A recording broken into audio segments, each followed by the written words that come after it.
Hello.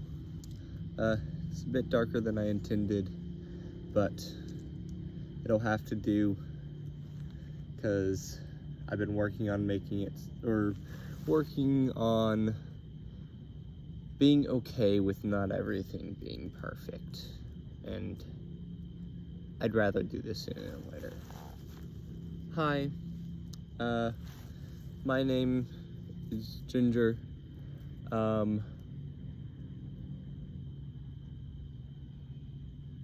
Yeah. Uh, this is gonna kind of just be like a journaling type thing. I don't know. I've got a lot of thoughts in my head. I want to get them out. I don't like writing.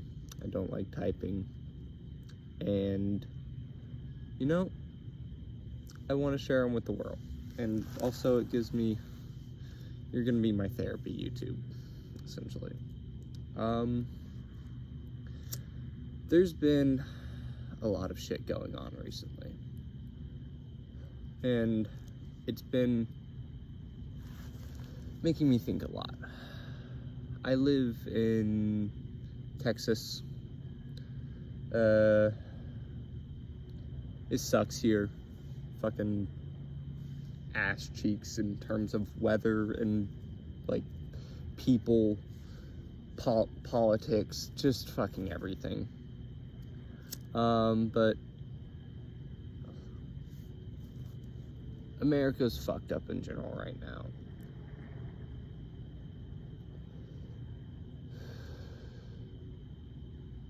There's been a lot of riots everywhere. There's been riots in the US as well, but like stuff like the riot in Nepal, France, fucking everywhere across the world. A lot of people are fucking fed up. A lot of it is people from my generation. I'm Gen Z. And I think there's a general misconception that, speaking for America specifically, because I live in America, right? People here, a lot of people, mostly people on the right, just because like they're already kind of predisposed to a lot of hate due to like media they consume. There's this misconception that riots are inherently bad. That how you get things to change and the only right way to change things is peaceful demonstration, right? And I think there is absolutely 100% a time and place for peaceful demonstration. I think generally it can produce the best outcomes. And in a perfect world, it's all that would be needed. But we don't live in a perfect world. We lived in the fucked up reality, right? We live in the reality where trans people are, like, under threat of their lives. Like, we literally just got done with World War II. Like, come on. We don't need another genocide. But there's this misconception in the US, and I'm sure other places as well. It went out. That, yeah, riots are inherently bad. And if you are someone that thinks that, because people click on video on YouTube, and there's always going to be hate watchers. If you are under that conception, and you You might just be smart. I don't know. But if you are under that assumption that riots are bad, violence is bad, right? I think you have to realize that, yes, those are bad things. Like, violence is not good, right? For example, a big thing that happened recently here in America, Charlie Kirk was shot. I think the actual act of, like, shooting someone and killing someone is bad. However, I celebrated Charlie Kirk's death. I'm like, fuck yeah, he's dead. Hell yeah. Because the acts of violence that are incited actively by someone like Charlie Kirk infinitely outweighs the, like, act of violence of someone killing Charlie Kirk. I know there's been a lot of discussion of whether he's right-wing, left-wing. I don't necessarily think it matters. I don't think there is enough proof in either way. I know a big argument on why he's left-wing is, oh, his roommate was trans, or, like, his partner, or whatever. And there are so many people out there that, like, fucking, like, fetishize trans people, and just because their roommate or partner was trans does not mean that they were, like, good and actually pro-trans, right? And oh, by the way, I'm going to fucking get off topic a lot. That's why it's a journal and not, like, edited videos with, like, actual theming. I very much have ADHD, so you're gonna have to deal with that if you're watching. But, like, and as well as another thing that's been being said, it's been called political violence, the shooting on Charlie Kirk. I do not think that that is political violence. That's one person shooting another because they don't like them. What I think political violence is, and what I think is, like, actually categorized as political violence, is funding weapons for, like, Israel to bomb Gaza. It's actively calling for genocide and crime and harm on trans people. Political violence isn't just one person doing a bad thing, or doing, like, it's not one person doing one thing because of, like, a political ideology that they have. That's not political violence. Political violence is systematic. It's what happens when politics stop being actually politics and start debating about human rights, right? And stuff like whether it's profitable to give Israel weapons to bomb the shit out of Gaza and fund that because it's profitable. Like, and that coming into politics. America, it's hard to separate money from politics right now in terms of, like, when you're talking about it, because at this point in America, money is politics, right? We very much live in a oligarchy, but I don't remember the specific word for it. Essentially, we have a bunch of fucking giant rich people and companies, and like companies that don't necessarily just have one person at the top, because it's got like board of directors and shit, that like are these just machines that are wanting to print more money, and they can influence politics because we have literal legal bribery when it comes to politics. How do you not see that's a bad idea? Like, how can you think that it is okay for lobbying to exist? Genuine question.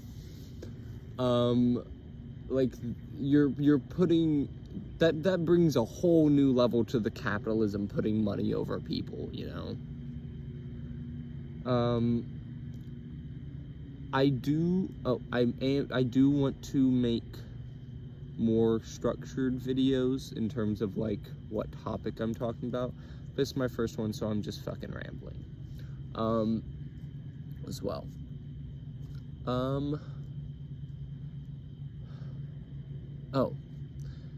Back onto the topic of riots, just the actual, like, kind of what sparked me wanting to do this was the Nepal riot, because if you haven't seen it, there was the video, I don't remember the fucking YouTuber's name. Video title is the side of the Nepal riots, or Nepal that media won't show you, or something along those lines. It's by this like British guy that motorcycles around the country or something, and he literally just stumbled into the riots. He didn't know what the fuck was happening when he got into Nepal. And he was there and kind of like acted as like a fucking reporter, essentially, giving like raw information from the riots and from the side of the rioters, or from the closer to the perspective of.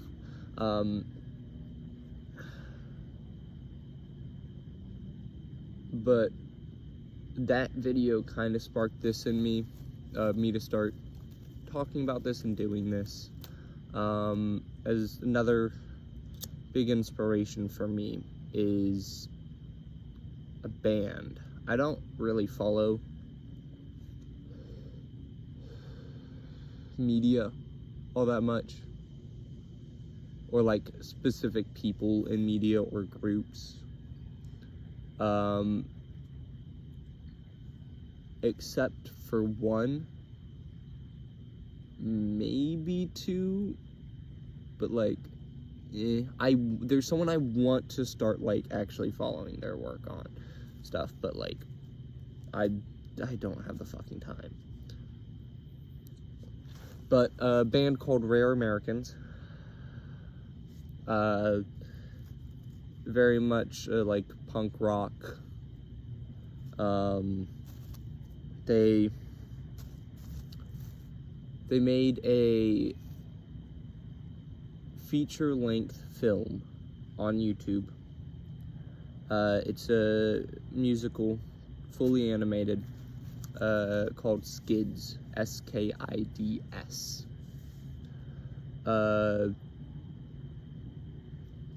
I highly suggest watching it.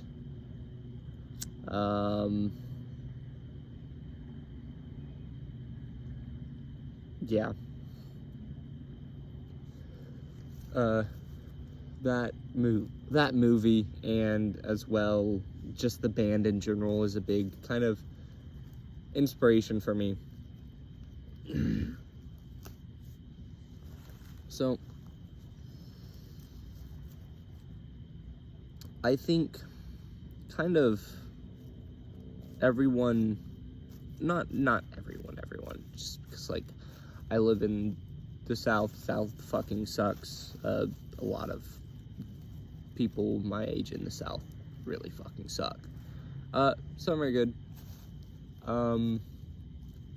But I think a lot of people in our generation can kind of feel that within the next 2 years, it very well might be sooner, but like, I feel like it'd be 2 years max, shit's gonna go down here. And it's either gonna be like we need to get the fuck out of here, shit goes down, or like Nepal, where there's rioting in the streets and it actually goes well.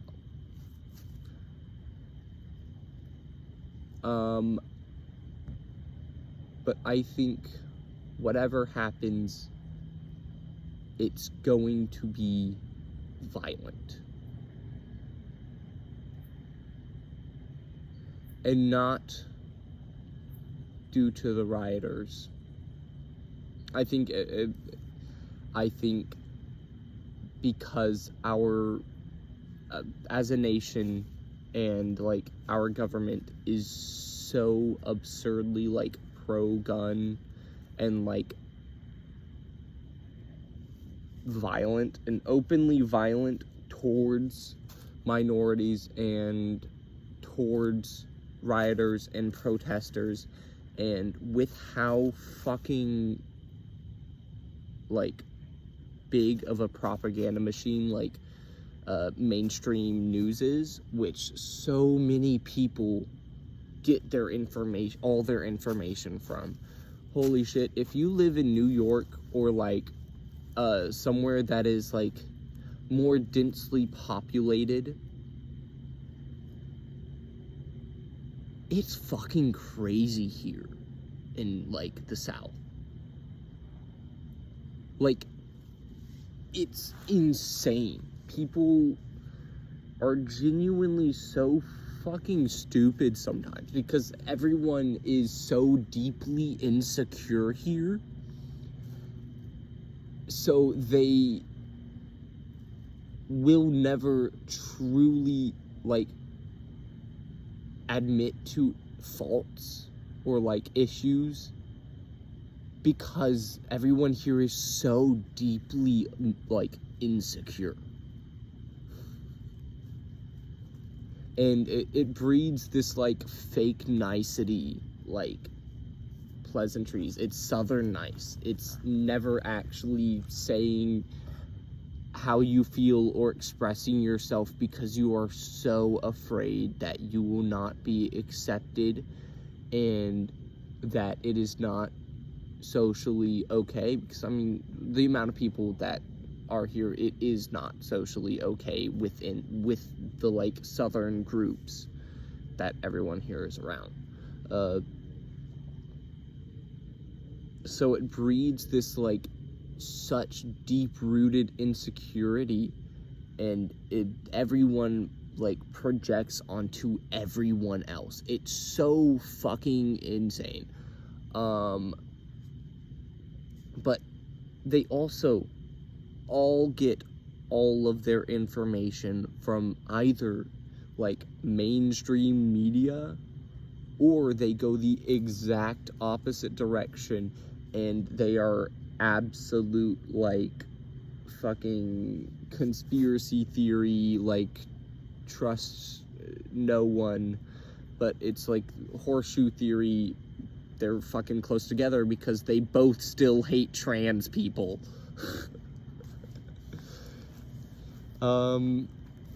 Fuck, man. Anyways, yeah. If you do live in the US, and I don't know, if you do live in the South, specifically the South, it's not all like this. Not everywhere is like this. I have friends that I know that live in like New York and better places, and like when they hear about how people act down there, they're like, what the fuck is wrong with those people? Like, it isn't all like this. I promise you, there are better places. Like, I feel like Shit's gonna happen. I think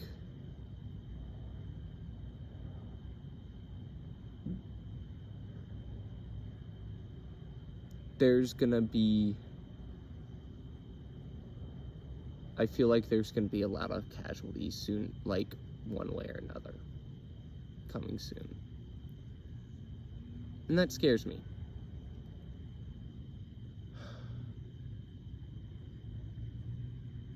But we'll see how things go.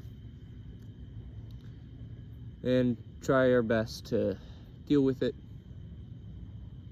however we can. Stay alive. Stay proud. Be who you are. And don't let anyone tell you you can't. I can press the fucking button.